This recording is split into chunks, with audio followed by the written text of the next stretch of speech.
Good afternoon. General Clark is here to talk about Bosnia. He has to see the Secretary relatively soon, so he's got about 15 minutes.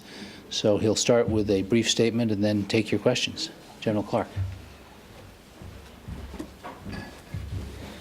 Well, good afternoon, ladies and gentlemen, and thank you for the opportunity to be before you to answer some questions. I'm back here in Washington on routine consultations. I've seen various people today. I was over at the ceremony at the White House a few minutes ago, and I'm back just, as I said, routine consultations. This is, in Bosnia, this is a basic emerging good news story as we see it right now. There's been, I believe, some remarkable progress made when one looks back 6 months or a year. There's a lot of work to be done, but we're doing it. We're very proud of the forces of all of the members of S4 there, some 39 nations who are participating, and I'm particularly proud of the work of our American troops there in Multinational Division North. I think things are moving in the right direction. As I said, we've got some more work to do, but I'll be very happy to take your questions now. You said this is a good news emerging story. It's been a couple of years now. When's it going to arrive? Well, I think if you look back at where we were a year ago, you'll see substantial progress has been made. And if you look back 2 years ago, you'll see even more progress. Go back 2 years. We separated the warring factions. We returned the territory. The armies were demobilized. Weapons were put in weapons storage sites. National elections were held. Parliamentary elections were held. Local elections were held. Refugees have returned home. The rule of law is taking hold in that country. I think if you look back even 6 months ago, we had an SDS government in Pali that was, despite their avowed statements, pretty determined to resist many of the aspects of the Dayton Agreement. We have a new prime minister there now, a man named Dodik, 38 years old. He's very pragmatic. It's been his determination to align the Republika Srpska government more closely with the West. He's made a number of very successful trips. He's taken some very important steps internally. He's receiving aid from Western institutions at this point, and he's doing his best to reorient the Republika Srpska. So I think that in itself is an enormous step forward. Given the state of progress, when do you see U.S. troops no longer being necessary? I don't put a date on this. As we said, we're not putting dates on these. We're looking at the specific benchmarks, and every 6 months we'll assess progress, and then we'll take it from there. Yes. How confident are you that peaceful negotiations will settle the Kosovo situation?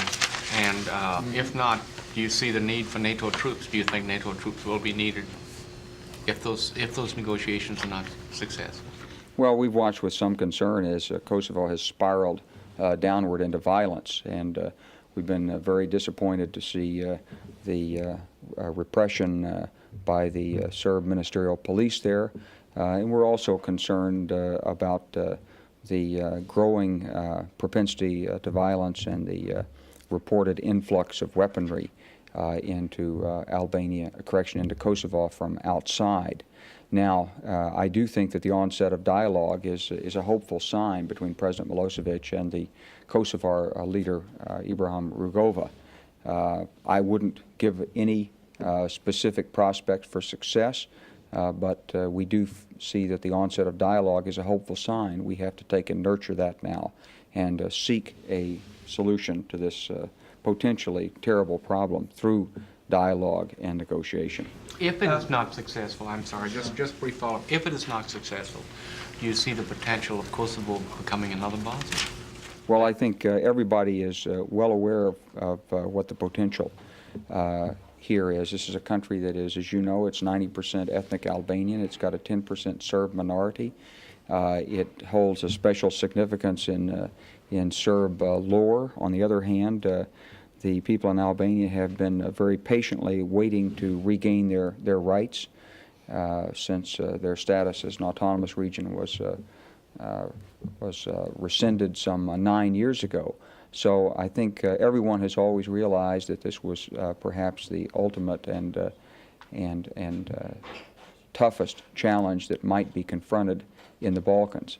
So we're aware of the potential, but thus far at least. It has not spilled over into our activities in Bosnia, and we're able to deal with the Bosnia problem largely separately. And as I said, we're hopeful that we'll get a solution through negotiation and dialogue. On the same subject, could I follow? Thanks. Yes, General, have you made or been asked to make up any contingency plans for NATO intervention in Kosovo? Have you been to Kosovo yourself or gotten closer to the issue? No, I have not been to Kosovo, and no, we have not made any NATO contingency plans on this issue. Back to Bosnia, just real quick. The war criminals that are still at large, to what extent do you believe they limit your ability to execute the Dayton Accords? Well, of course, Success. the mandate for the stabilization force has not changed. We said when we encounter these people in the course of our duties, if and when the situation permits, they'll be detained and taken into custody and turned over to the appropriate authorities. We've proven that we will do that, and the consequence has been, I think, that the activities of the war criminals have been greatly restricted. I have information that indicates a number of them no longer stay in Bosnia. They've had to give up their previous activities there and seek refuge elsewhere. And so I think this is an indicator that the policy is indeed working. In Bosnia, are you still considering establishing a paramilitary force to serve as a police element within the country? And if so, what kind of numbers do you have in mind, and would their mission include going after what's left of the war criminals? Well, first of all, there is no consideration for anything that you have of the type that you've suggested.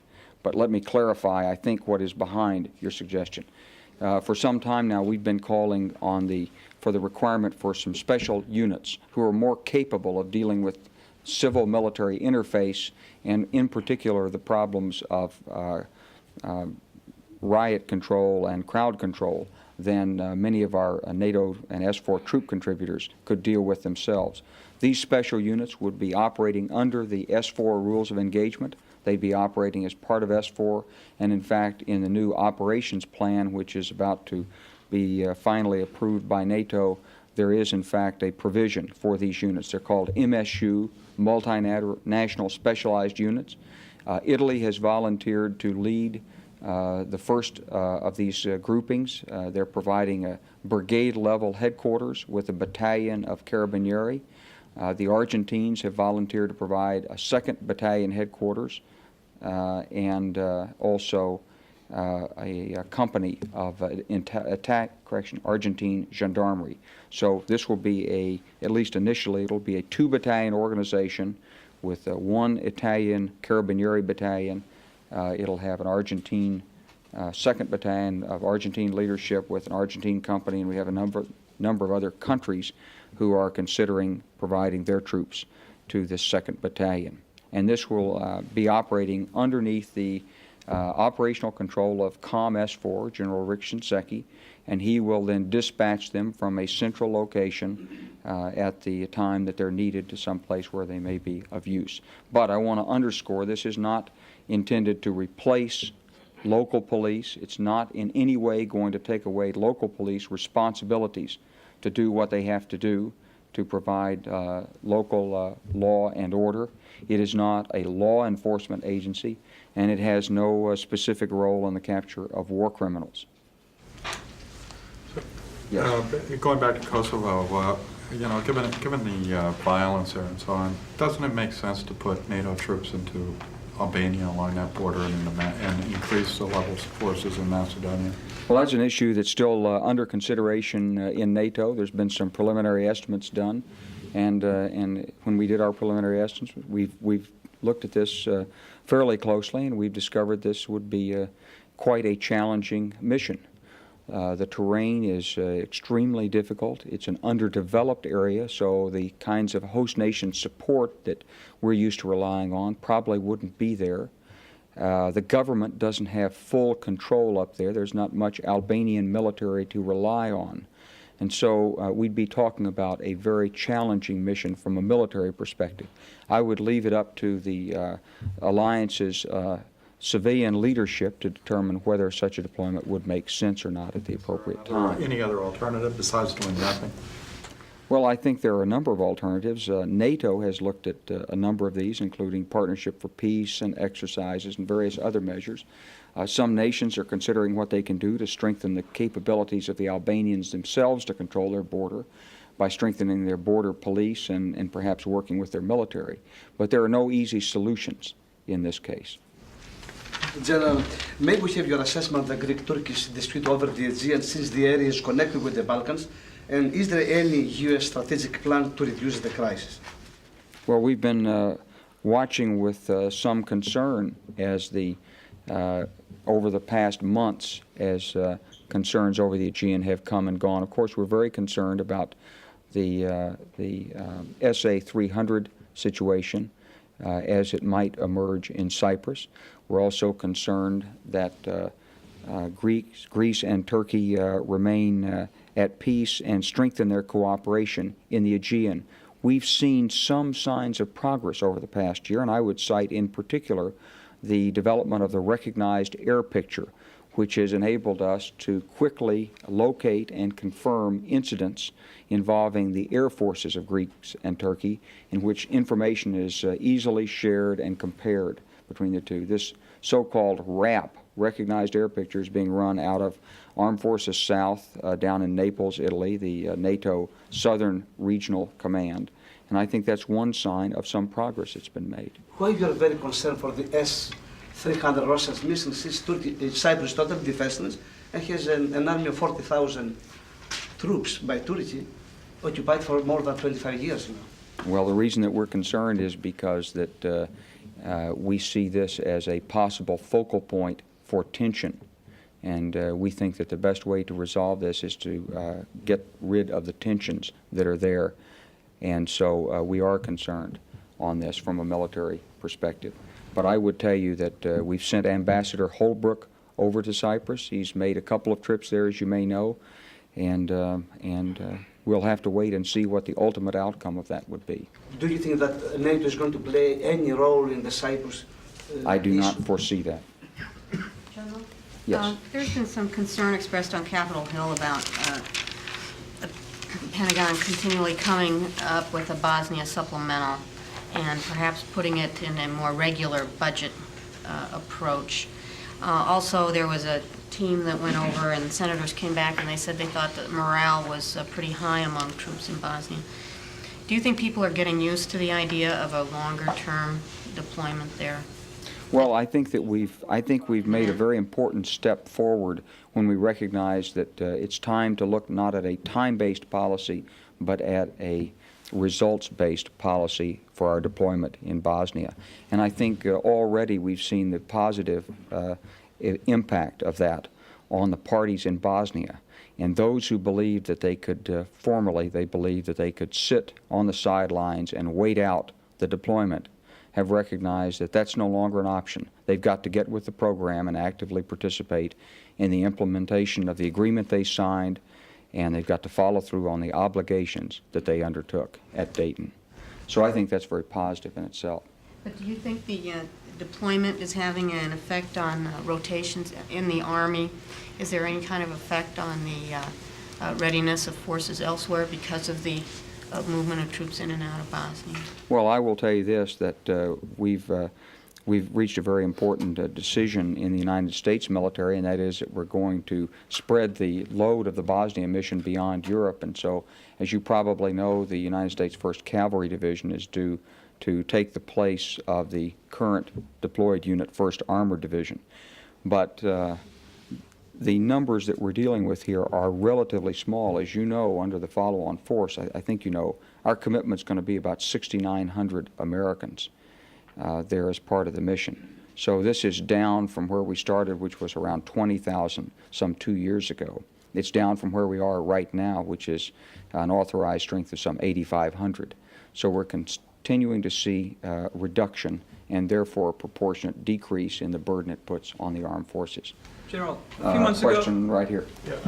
You know, the Senate recently approved the addition of the 3 countries to NATO, and you work with these countries in Bosnia. I'm wondering if either, as in General Sackyer terms, or in Bosnia, is there any practical effect that you've seen or any change in attitudes, any effect that this vote has had?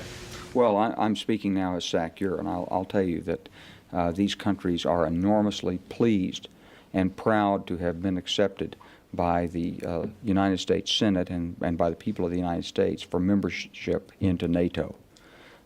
They have long wanted, long sought an association with the United States. And when I travel and speak with these officers, it's just with an enormous sense of pride and a tremendous sense of relief that with which they greeted that vote. It's been very important. I will also tell you, speaking as a NATO commander, SACUR, that the troops on the ground that we've dealt with from Poland, the Czech Republic, and Hungary in Bosnia have done a very, very creditable job. And so I think we can be very proud to have these people with us in NATO.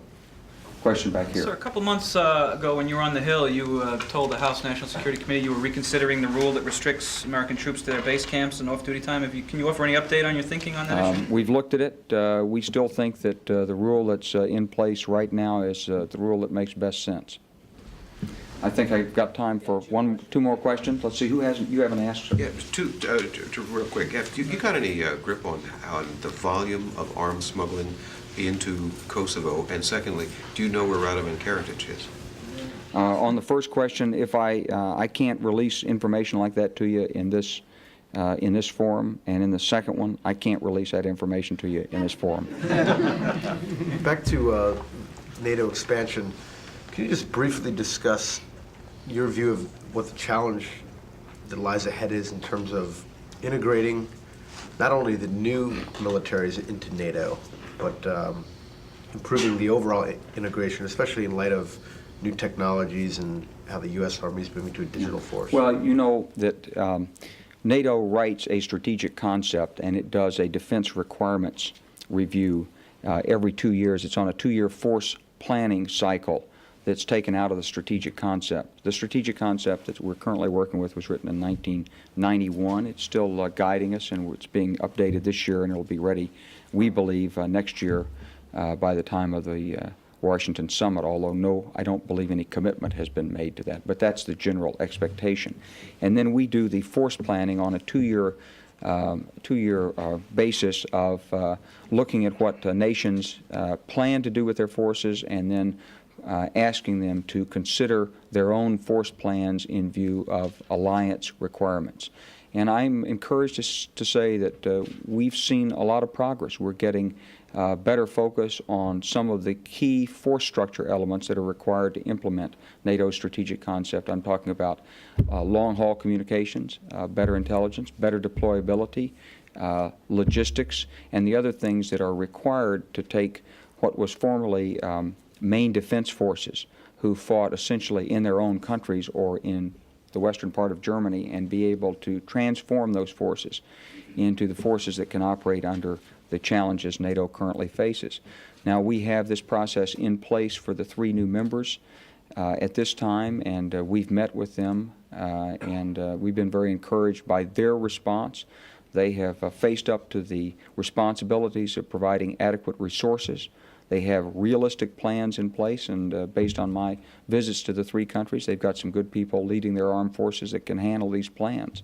So I feel very comfortable about that. We do say that we need to make sure we've got the air picture interchangeable, the ability to conduct secure communications in a crisis at a high level. We need interoperability so that we can and we need the reinforcement capability. These 4 areas, we're working on all these areas.